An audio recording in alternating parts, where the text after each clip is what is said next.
audible, welcome to the session. Welcome to the roundup session for Module 2. And in this session, we are just going to look at the task that we were supposed to accomplish during the week or the module. And let's see how things have been. And any problems that you have faced, you can please ask me. I'll be more than happy to address the issues because I know that many of you are working on WordPress for the first time. So I understand it could be a slight learning curve, although I believe WordPress is very user friendly. Still, if you have any issues, please do let me know, and we can figure out the solution together. Okay, so let's begin with the session.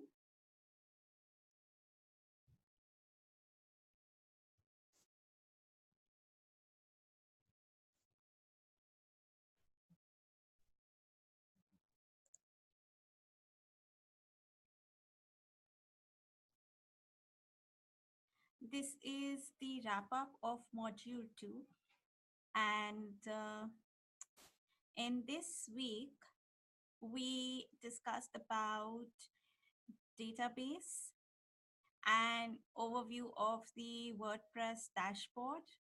What is a theme? What is a plugin? And we were supposed to set up the theme and plugin for website.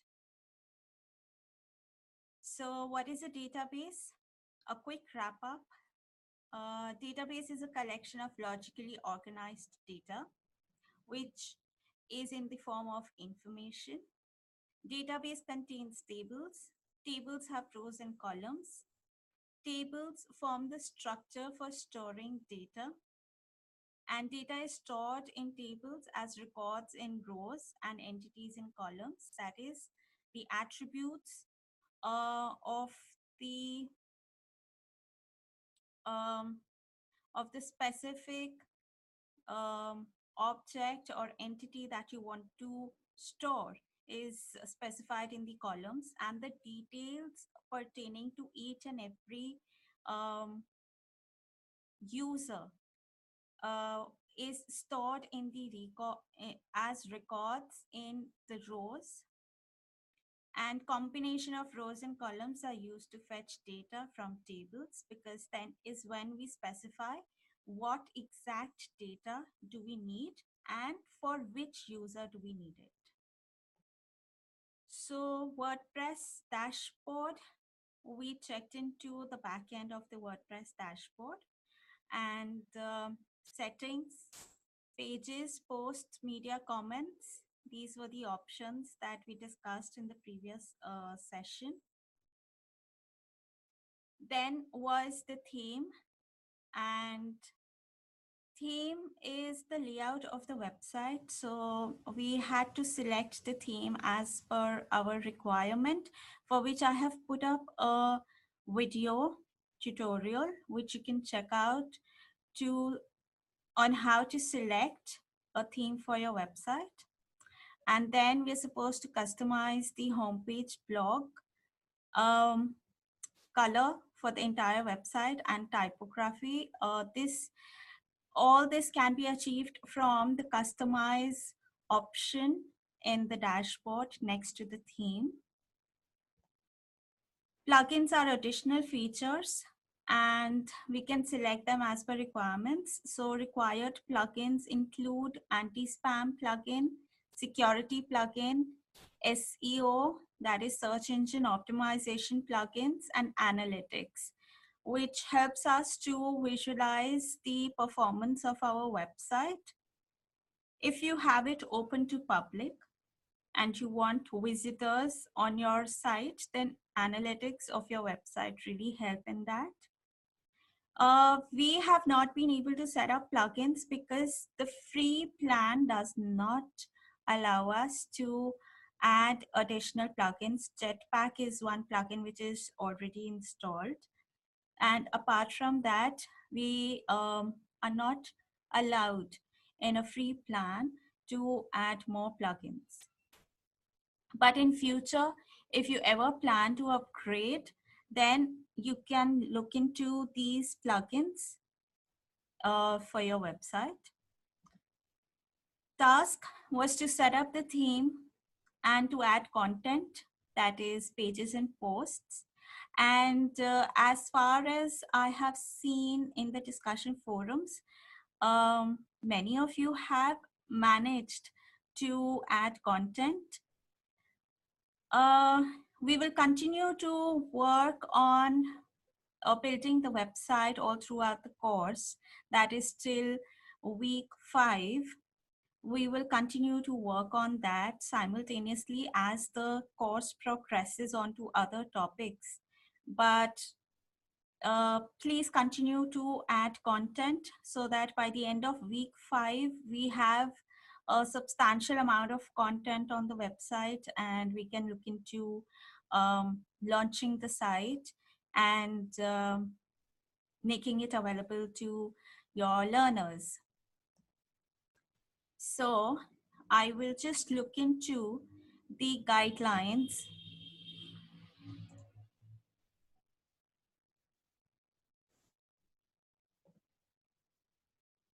And the guidelines that I have shared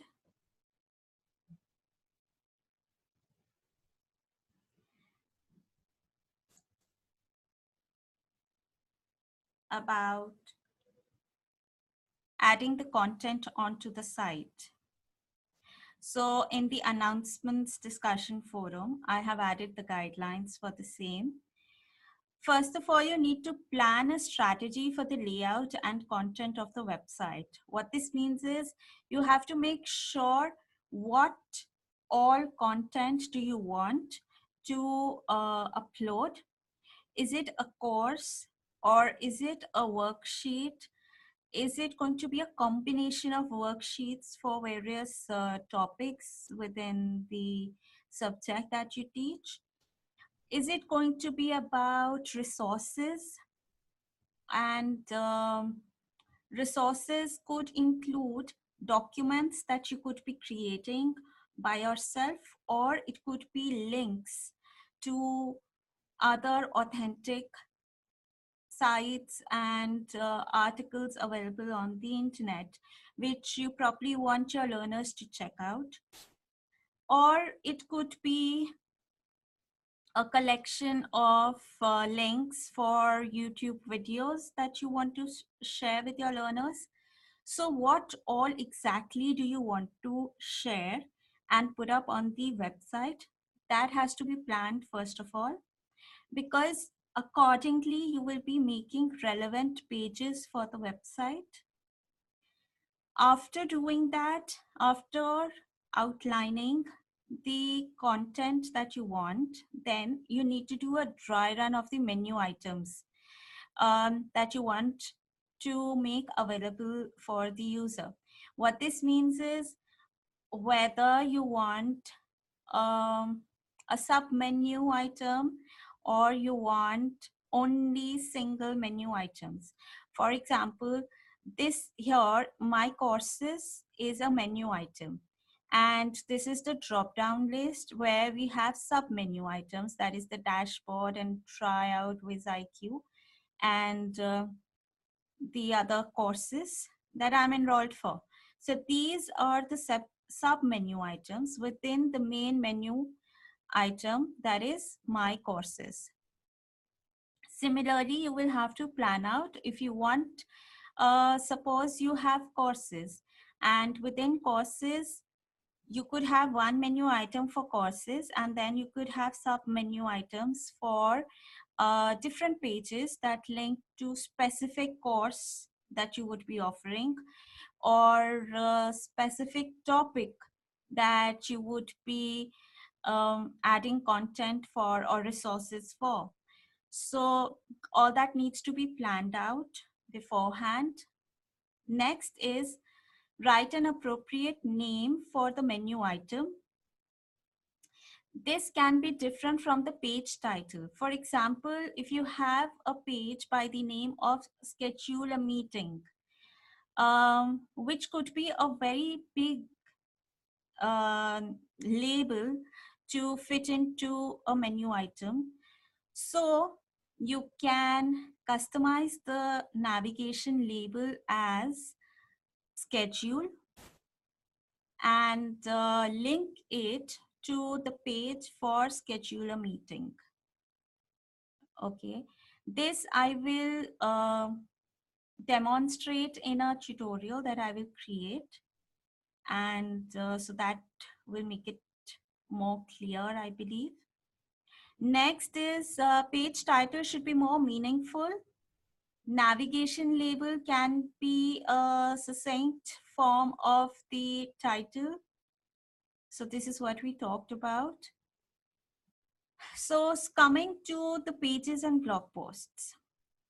Specifically, when you want to write the content or you want to add a page or a blog post, what all do you need to keep in mind is the title should be within 70 characters, because when you do a Google search and Google displays the page, then the title that is displayed within the search result for the page would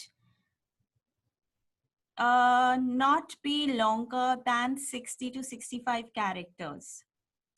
So this is 70 characters is maximum, because if it is more than 70 characters, then it will not be so meaningful and would not make a lot of sense for the visitor who has not visited your website before. So if they would be visiting your website for the first time and they're looking for some specific article similar to what you've put up, and your website appears in the search result, then your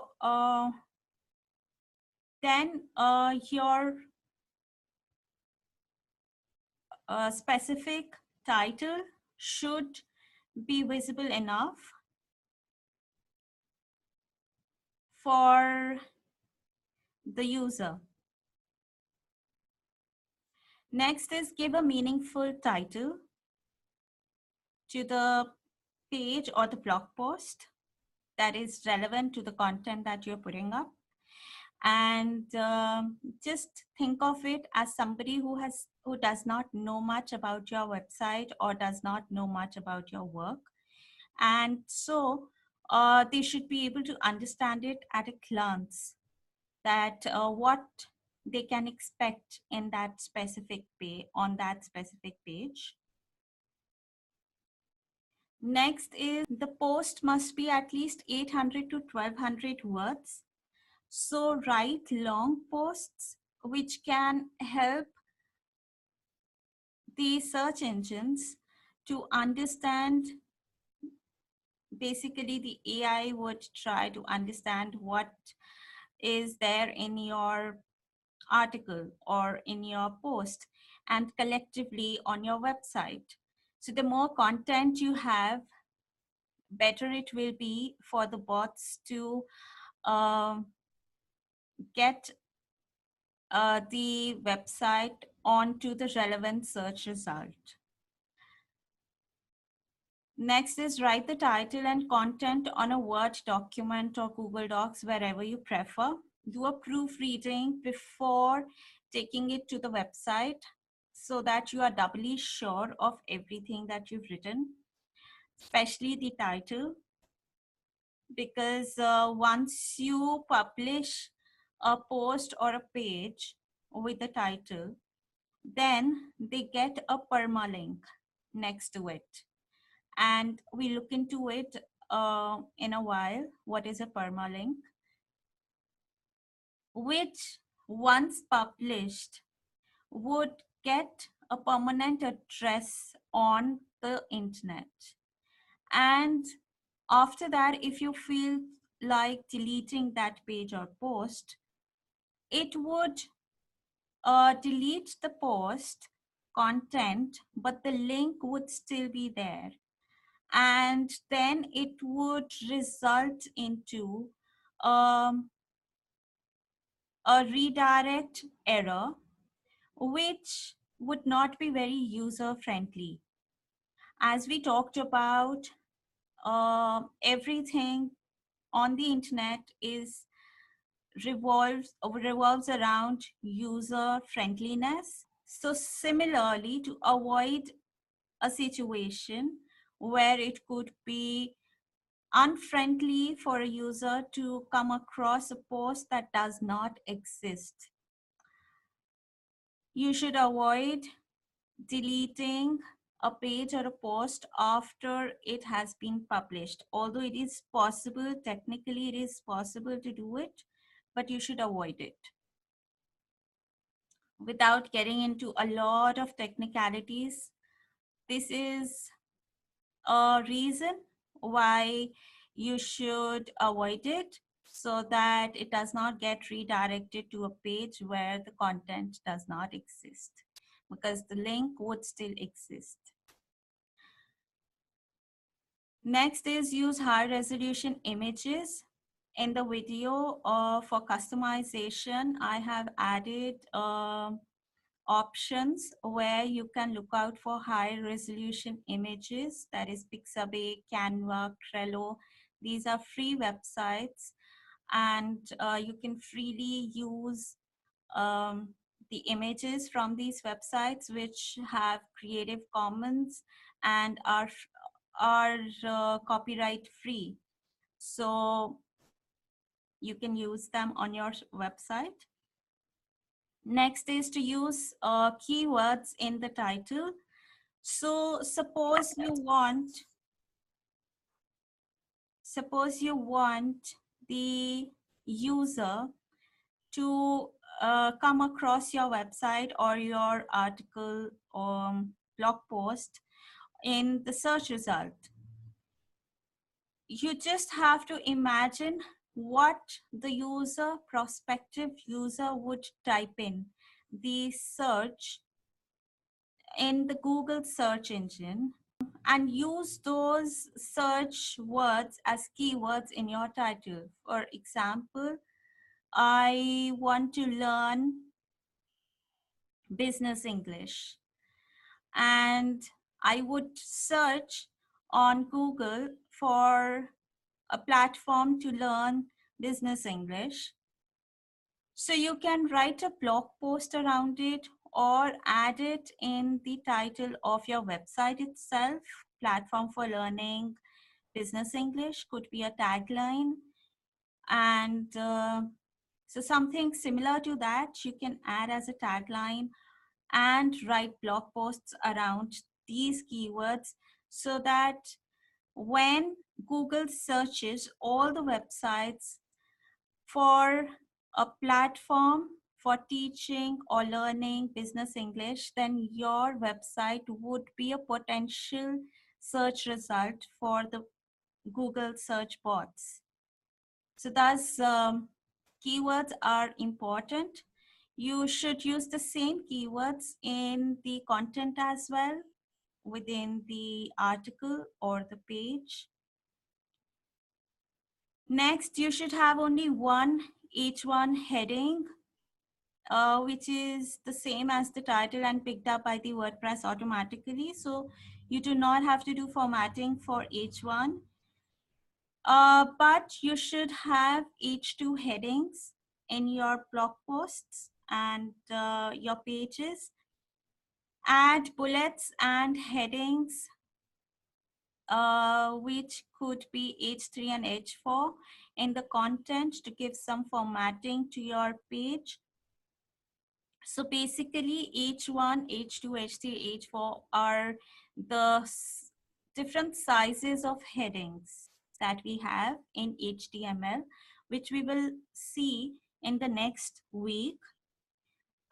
These range from H1 to H6. H1 is the largest and H6 is the smallest. So you can have two H2 headings and three maybe 2 to 3 H3 and H4 headings, and that will help again in formatting your post, and also will help Google search bots to see an organized page and post and read it in a better manner for the search results. And you should always set the featured image on the page or post. It could be the same as the header image for that specific page.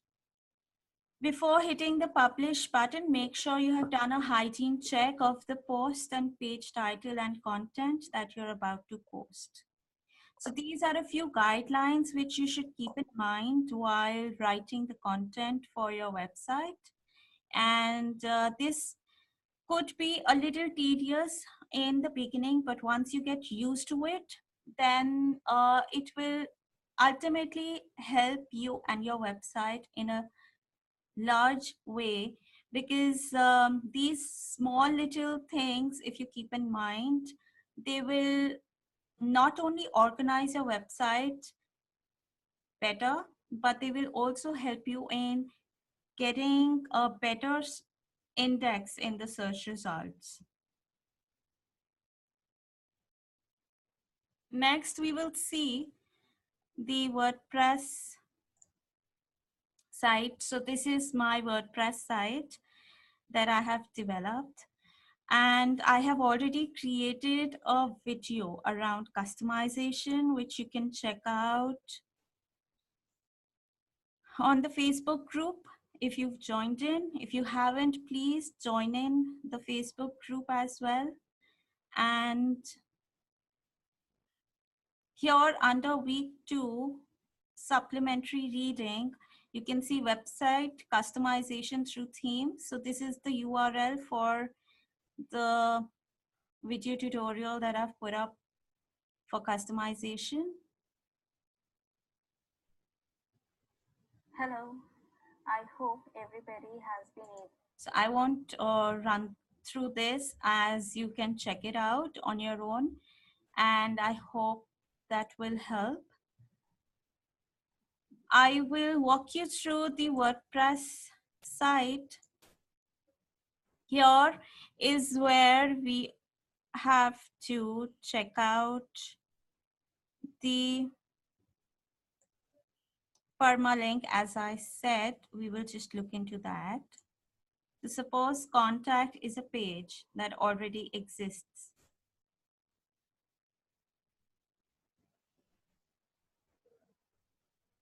Okay, so you can convert to blocks. Basically means that there is a form block being used on the contact page, and I think that will be better to have a block, sorry. And let's see the permalink here. On the right side, you can see that you have the option for permalink. What is the permalink? The contact, the URL here is contact. That is the name of the page. And same is the permalink, that is the website address forwarded with the page title that we have given. Now, if I feel like deleting this, I can delete the contact page. But as of now, my website has not been launched, so the content is not up there. But if it would have been launched and this would have been published, then this permalink would have been basically it's a permanent link, and that would exist even if I delete the blog post or the page here. Then you need to redirect it and redirect it to another page. So to avoid that, do not delete a post that has been published. Here is where you need to set up the featured image. Select replace image and you can select your own image that you want. Excerpt, this is optional if you want to add it, or if you do not add it, then the content from your post will be taken as an excerpt. Next, I wanted to talk about was people. How to invite others to your website is when you click on people, you will see the various options. That is a team, followers, email followers, viewers, and invites. So how do you get email followers and viewers? So what is the, let's see what is the difference between followers and viewers. A follower is a person who is following your website, which is public, whereas a viewer is a person who is following your website, which is private. So in case you want to have your website private and privately available to only a specific set of learners, then you can use invitation for viewers. So what you can do is go to viewers tab, click on invite, enter the email ID of the user that you want to invite, specify a role.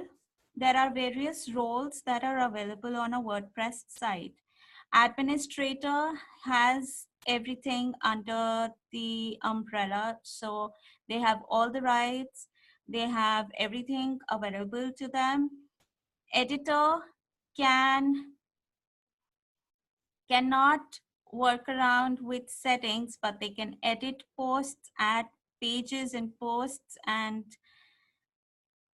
check out every other post and page.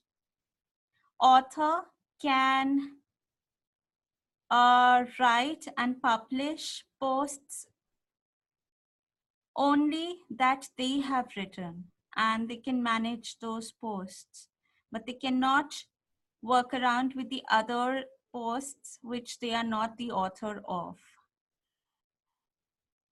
Contributor is similar to author, but contributor cannot publish on their own. They can write comments or they can work around with the website, but cannot publish content on their own.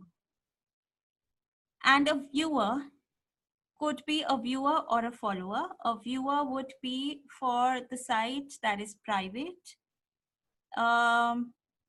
Just like my site, which has not been launched, it is a private site and it is not available to the public as of now.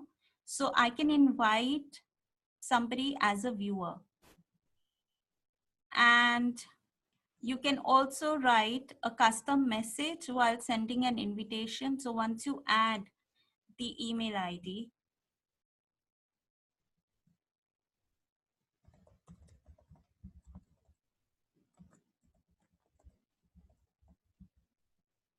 and you specify the role, you can write a custom message, which is optional.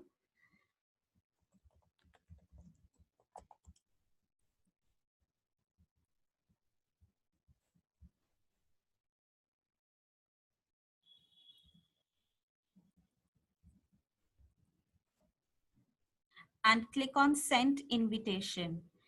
Through this, they will receive an email, and after the email, after receiving the email, the user can accept the invitation and register on WordPress as a viewer, and they can visit your blog or your website. So that is what can be done through people.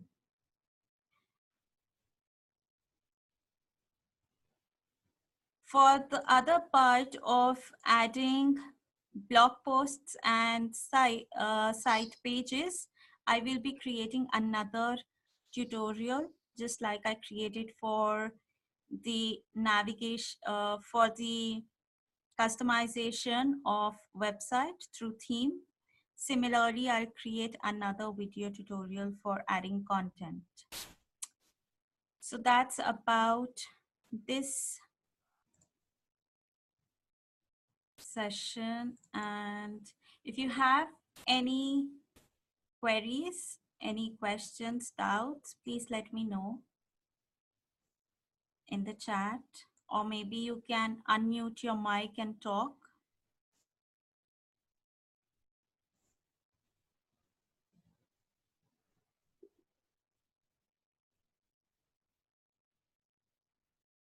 I see Maria and Ella. Yes. Yeah, Maria. Hello. Can you hear me? Hello. Well, it's giving me a headache to try to work on WordPress. I tried to add a page and and create the theme. I think I might have made a mistake in the beginning and it's published, so I turned it to private and tried to customize it. And I was wondering, every time I add something on a page, it can't be saved and decide later when to if I want to use it like that or change it. You just need to publish everything. That's what I see. For example, I worked on a page, Okay. and if I tried to leave to do something else, I got the message that if I leave, the changes won't be saved. So I had to publish. Right. It works like that, right? No. And Okay. uh, and I was wondering about um, the terms of use. I mean, people who decide to register with the website, Mhm. they need to read some terms of use. Does this happen automatically in WordPress, or do we have to create a page with terms of use? Okay.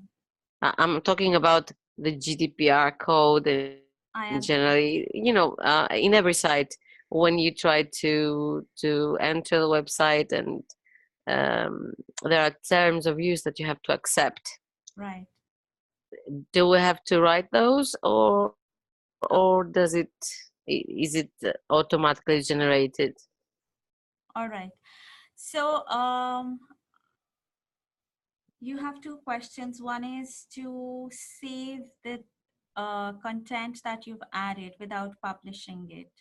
So yes, there is an option to save a draft. And how do you do it? I will explain it in a video tutorial that I will be creating. As I said, I will create a video tutorial for adding content as pages and posts. So in that, I will demonstrate how you can save it as a draft. And then is when you do not have Mm-hmm. to publish it. So once it is saved as draft, you can do revisions on that. And not to worry, even if you have published or launched your website, that is all right. It was only for a precautionary measure that I suggested not to launch at this stage. But in case you've done it, it's not nothing. Actually, sorry, I didn't notice. I didn't notice any message saying that I launched it or something. I don't know how I did it. I'm not sure. So not an issue. That could have been Yeah, something with okay, okay. WordPress, so not to worry about that. So you can save it as a draft. That's one thing. And secondly, you're talking about GDPR terms of use and cookies. Notice that I have specified in the syllabus that we will look into that in week 4. So the entire week 4 Right. talks Okay. So about, I don't have to worry about it now. not right now. Okay. Okay. So since since you do not have any users on your site as of now, you have not collected any data as of now, and you probably would not be sharing it with your prospective learners till the time you have actually added content on your site. So there's nothing to worry about. You will have to have all these things in place once you start sharing about your website and accepting users and visitors on your site. So before you do that, you have to make sure that these terms of policy, terms of use, cookies notice, all these things are in place. So we will look into all that in week 4, and the entire week is dedicated to website security and GDPR and cookies notice, because I understand that's really important. So yes, we will look into that. And how do you do it? So WordPress gives you a draft of the privacy policy for your site.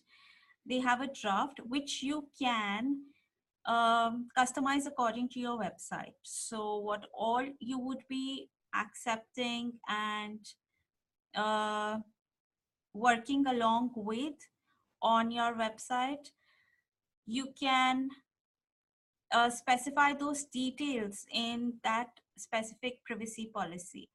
So that all of those details we will look into in week 4. Okay.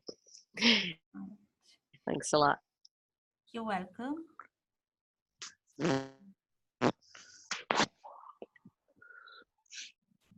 So we are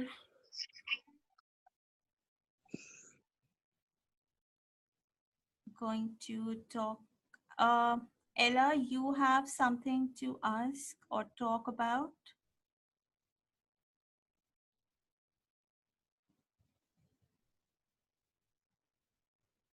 You can turn your video on, Maria. You can turn your video on if you want. And if you want to ask something else, if you have any more doubts, please let me know. Still have some time, I believe. Um, I was wondering, when you want to make another website with WordPress, can you do it with the same email? Okay. So if you want another, I have not checked into that. I will have to check about it. And Okay. yeah, I will check it out, and yeah, I will get back to you on that for sure. Okay, thanks a lot. You're welcome. Because once your email ID has been registered with one specific domain name, then is when it Shoply would not accept another domain name on the same email ID, but it might. I am not very sure, so I will have to check on that. I was talking about a different website or a different subject. Yes, I understand.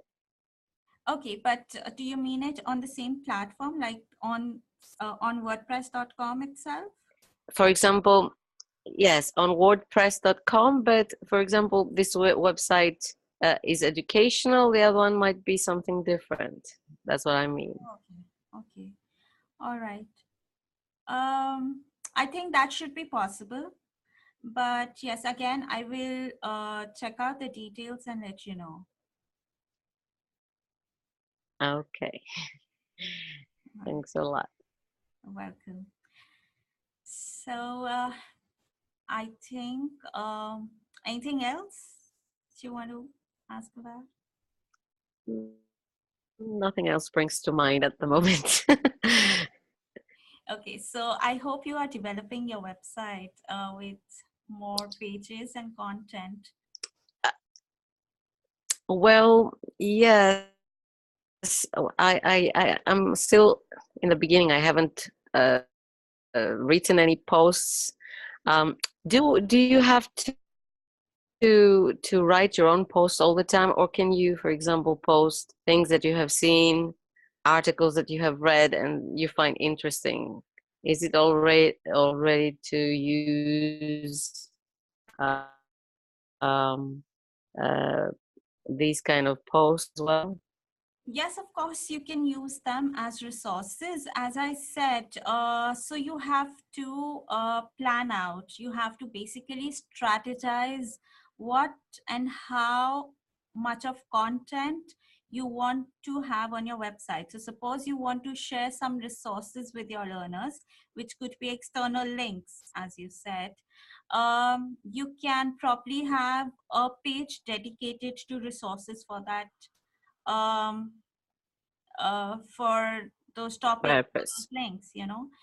And you can also Mm-hmm. incorporate those links in your articles. Suppose you've written some post and you want to add a video of someone else's video that's there on YouTube. So you can share that within your post, but you will have to give credit to that specific link. So you can always specify the details about the video link. And if you check out the share option on YouTube, so if it gives you an embed code, that means that the author of that specific video allows you to embed it. So then you can use Right. embedding code and post it in your article. That can be done.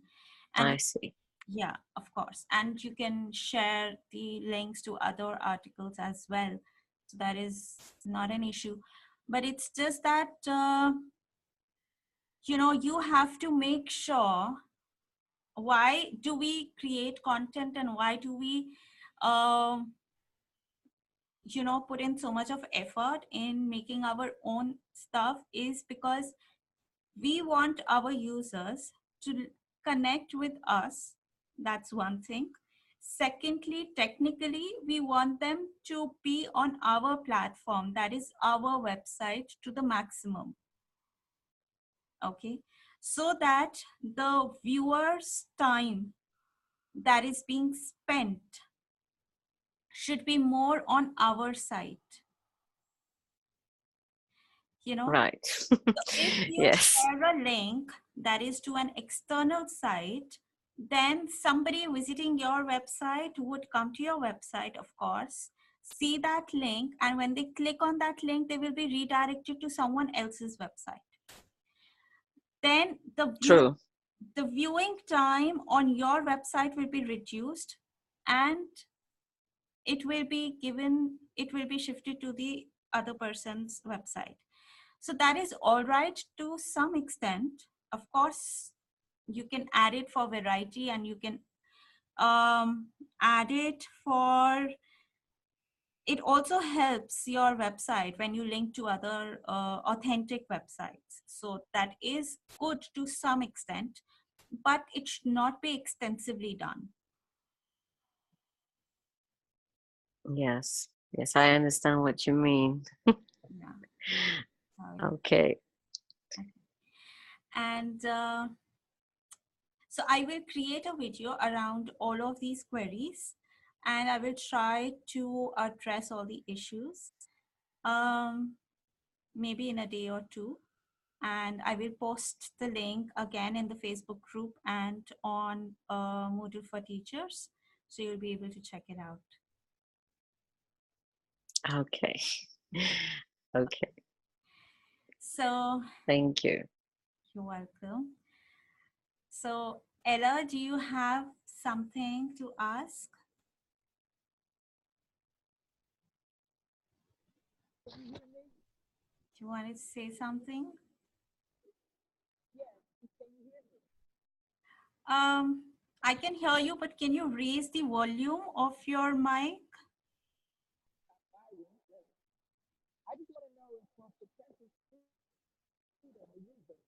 I'm sorry, it's not very audible. Can you please raise the volume of your mic Or maybe you can type in the chat if you have something to ask.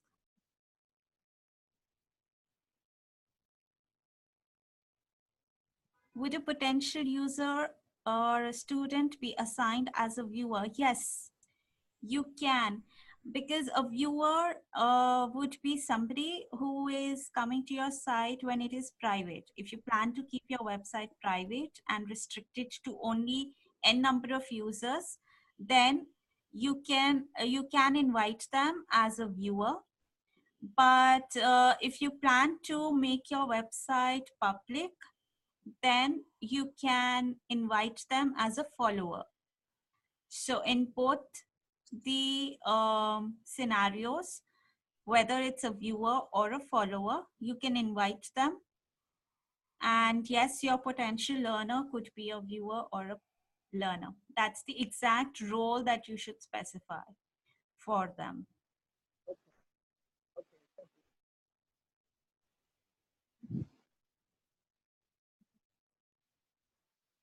Any other query? You're welcome. So I think that's about this session.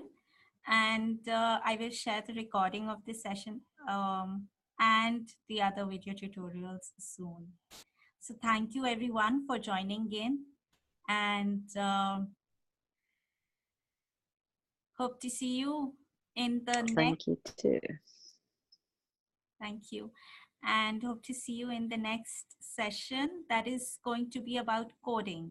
So we will learn about HTML and CSS and write code for a web page.